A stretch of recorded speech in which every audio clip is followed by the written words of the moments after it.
Everyone, first of all welcome to my YouTube channel students. तो आज की video short सी videos है, उसमें हम स्लेटर रूल डिस्कस करने वाले हैं। स्टूडेंट्स ने बोला था हम सेपरेट एक वीडियोस में आप स्लेटर रूल डिस्कस कर दीजिए, तो ये आ जाता है स्टूडेंट्स आपके नेट में भी पॉसिबिलिटी है। नेट में थोड़े से कम चांस है, बट आप जो भी एंट्रेंस दोगे आईआईटी जैम का एग्जाम्स देख लो या आपका CO2 यूसी का एग्जाम्स होगा पीजी का, तो उसमें आपसे पूछ सकते हैं स्टूडेंट्स। तो वैसे ही स्लेट रूल इसके लिए फार्मूला क्या होता है, हमें जेड इफेक्टिव निकालना पड़ता है। उसका फार्मूला होता है स्टूडेंट जेड माइनस सिग्मा, जिसको हम स्लेटर कांस्टेंट बोलते हैं।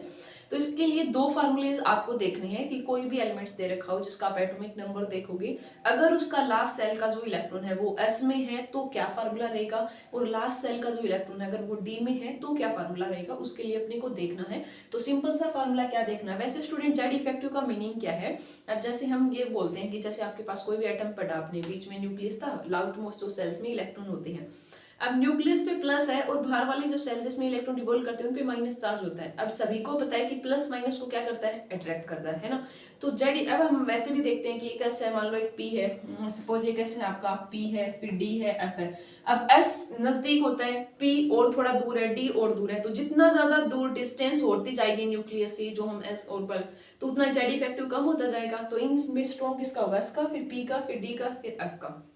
ठीक है। अब यहाँ पे सीधा सा फार्मूला क्या करना है, आपको एक एग्जांपल लेंगे, उसके हेल्प से बताएंगे। तो देखिए ये क्या फार्मूला होता है, अगर आपको लास्ट इलेक्ट्रॉन, मान लो हम सोडियम का एग्जांपल ले, तो सोडियम का एटॉमिक नंबर कितना होता है स्टूडेंट्स, 11। पहले कॉन्फ़िगरेशन लिख लीजिए, 1s2 2s2 2p6 3s1, 6 2 8 2 10 और 1 11 हो गया सोडियम का। अब चेक कीजिए क्या फार्मूला, अब लास्ट सेल का इलेक्ट्रॉन s1 में जा रहा है, तो फार्मूला क्या होता है आपका 0.35 प्लस में लास्ट सेल में कितने इलेक्ट्रॉन है। चलो हम इस पे अप्लाई करके देखते हैं। 0.35 इंटू लास्ट सेल में कितने इलेक्ट्रॉन है, एक इलेक्ट्रॉन है, प्लस। ठीक है। अब होता है n-1 यहाँ पे 3 है ना सेल, यहाँ पे 2 वाले के काउंट करनी है। तो देखिए 2 और 2 ये वाले, तो 6 और 2 कितने हो गए, 8। उसकी मल्टीप्लाई करनी है आपको 0.85 से।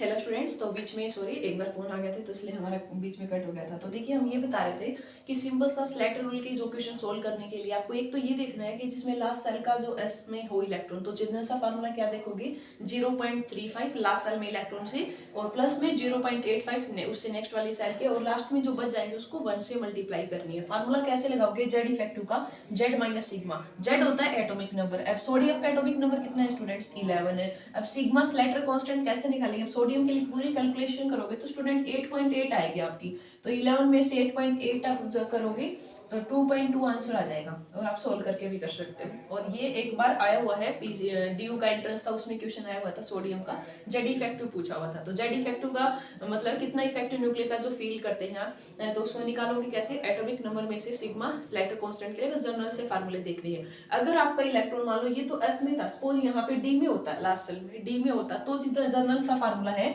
0.85 प्लस में जो इलेक्ट्रॉन डी में है। सपोज हम समझाने के लिए बता रहे हैं कि यहाँ पे नेक्स्ट ऐसे होता कि 3D के बाद 45 होता, समझाने के लिए। तो क्या करते हैं आप स्टूडेंट्स, फिर डी में कितने इलेक्ट्रॉन है, 5 के मल्टीप्लाई करते हैं 0.85 से, प्लस जितने इलेक्ट्रॉन बच गए उसको 1 से मल्टीप्लाई। और जेड इफेक्टिव निकालने का फार्मूला सेम है, जेड माइनस सिग्मा से ही आप निकालोगे। तो इसकी हेल्प से आप स्लेटर कांस्टेंट, और एक क्वेश्चन आ सकता है एंट्रेंस पॉइंट ऑफ व्यू से, CO2 एग्जाम्स जो देते हैं उनमें भी, IIT जेम्स वाले में भी। ठीक है। उसके अलावा नेक्स्ट जो वीडियोस होगी वो हम फिजिकल केमिस्ट्री की स्टार्ट करने वाले हैं, तो आप सबको भी कमेंट कर देना किस टॉपिक्स पे आप डिस्कशन चाहते हो।